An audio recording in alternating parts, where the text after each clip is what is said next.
जय माता दी दोस्तों। नवरात्र के सभी 9 दिन बेहद खास होते हैं। इन 9 दिनों में माँ दुर्गा के 9 अलग अलग रूपों की पूजा की जाती है। साथ ही 9 दिनों में माता को अलग अलग प्रसाद चढ़ाने की भी परंपरा है। नवरात्र के 9 दिनों में माँ दुर्गा को चढ़ाएं 9 खास भोग, हर मनोकामना होगी पूरी। जहां भक्तों, इस बार शारदीय नवरात्र 22 सितंबर से शुरू होने जा रही है, जिसका समापन 1 अक्टूबर के दिन होगा। शारदीय नवरात्र में माँ दुर्गा की पूजा का विशेष महत्व है।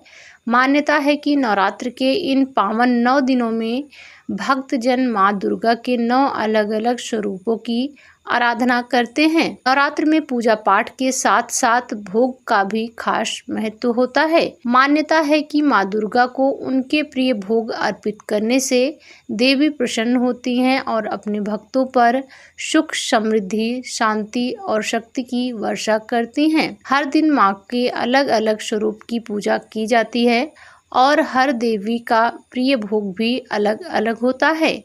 इसलिए नवरात्र के प्रत्येक दिन माँ दुर्गा के स्वरूप के अनुसार भोग अर्पित करने की परंपरा है। आइए जानते हैं उन 9 दिव्य भोग के बारे में। आइए अब जानते हैं नवरात्र के किस दिन माँ को कौन सा भोग अर्पित करना चाहिए। पहला दिन माँ शैलपुत्री की पूजा आराधना नवरात्र में की जाती है।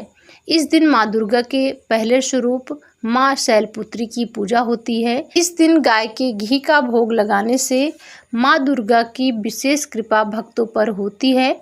ऐसी मान्यता है कि इससे रोग और कष्ट दूर होते हैं। दूसरे दिन माँ ब्रह्मचारिणी की पूजा आराधना हमें करनी चाहिए।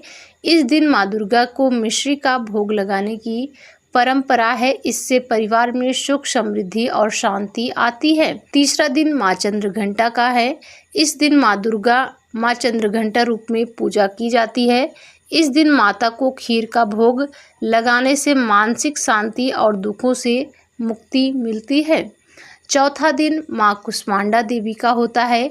इस दिन माँ दुर्गा को मालपुए का प्रसाद चढ़ाने से जीवन के सभी दुखों का नाश होता है। पांचवा दिन माँ स्कंद माता की इस दिन विधि विधान से पूजा होती है। शारदीय नवरात्र के 5वें दिन माँ को केले का भोग लगाना चाहिए।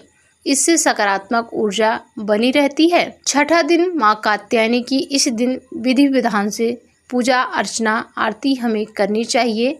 इस दिन माँ कात्यायनी को शहद का प्रसाद चढ़ाना चाहिए। इससे आकर्षण शक्ति बढ़ती है और रिश्ते मधुर होते हैं। 7वां दिन माँ कालरात्रि का दिन होता है। इस दिन माँ कालरात्रि को गुड़ या गुड़ से बनी चीज़ें अर्पित करने से नकारात्मक शक्तियाँ दूर होती हैं। 8वां दिन माँ महागौरी की इस दिन विधि विधान से पूजा अर्चना आरती भोग प्रसाद हमें करना चाहिए। 8वां दिन दुर्गा माँ के महागौरी स्वरूप की पूजा होती है। इस दिन देवी को नारियल का भोग चढ़ाना चाहिए। इससे संतान से जुड़ी समस्याएं दूर होती हैं। 9वां दिन माँ सिद्धिदात्री का है। 9वें दिन माँ सिद्धिदात्री को तिल का प्रसाद चढ़ाना चाहिए। इससे अचानक आने वाली विपत्तियों से सुरक्षा मिलती है। भक्तों, ये थी नवरात्रि के 9 दिनों में माता के भोग से जुड़ी कुछ महत्वपूर्ण जानकारी। उम्मीद है वीडियो में दी गई जानकारी आपको अच्छी लगी होगी। अगर वीडियो में दी गई जानकारी अच्छी लगी तो आप चैनल को सब्सक्राइब करके वीडियो को लाइक करें और हमारे साथ जुड़ जाएं, जिससे चैनल पर आने वाली ऐसी पूजा पाठ, व्रत, नियम से जुड़ी सभी नई वीडियो की जानकारी आपको सबसे पहले मिलती रहे।